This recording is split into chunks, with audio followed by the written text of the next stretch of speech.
I think the challenge when we see a PUD, and we've seen this previously, is it is so subjective. So, my opinion compared to Commissioner Ortell's, compared to Commissioner Graham's, compared to the neighbors that live there, is something that puts the city in a position to have this kind of infighting, and to one of the speaker's comments puts us kind of neighbor at neighbor. So then how do you come to a decision? The way that I do it, I know that maybe there was a comment about our ability to use citizen input and if we should or should not. At this point, we still allow citizens to speak in front of the Planning Commission, which would kind of show me that we should weigh that opinion. We still allow citizens to send in their comments. So I weigh that, and I weigh it, extensively.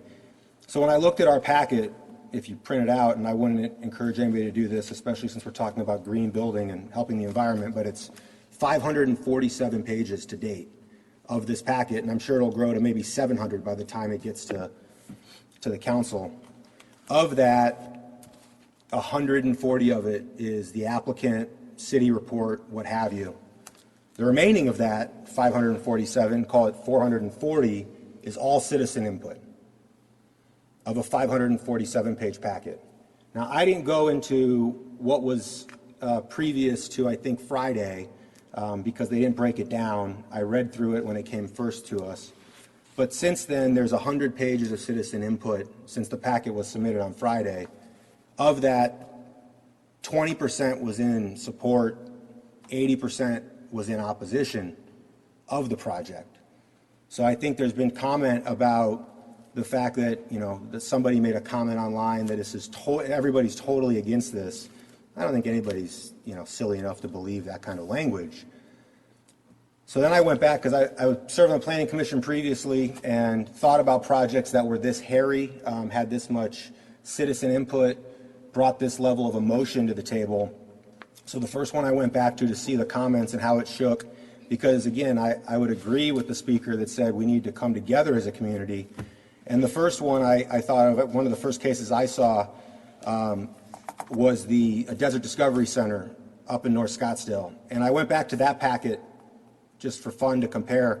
That was 156 pages total. 140 of those pages were citizen input. The majority of the Planning Commission didn't fully weigh the citizen input at the time, and people came up there and said, people have lives. The people that really support this have kids, like myself, and they're not participating in the process. Otherwise, you'd see huge amounts of support. They'd be banging down the door.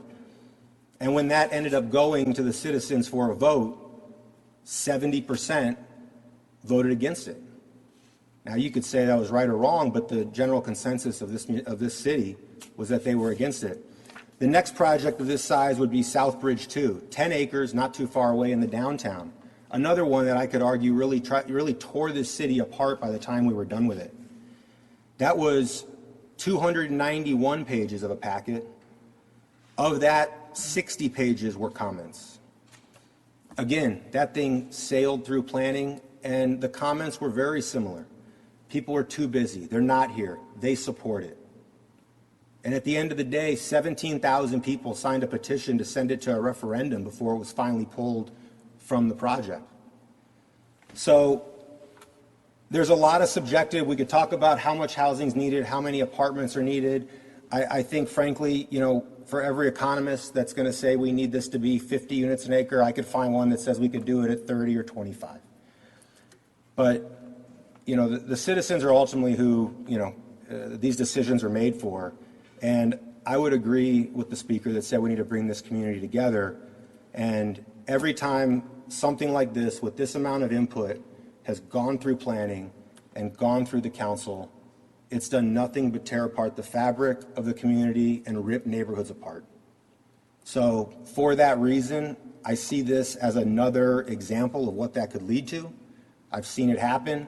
And because of that, you had a community group that was neutral on the project when it came to us the first time. And this Planning Commission voted the majority to send the developer and the development team back to the community to try to find more support and make changes and work with them. And that community group one of the oldest ones in town actually went from a neutral position to a negative position, went the opposite way.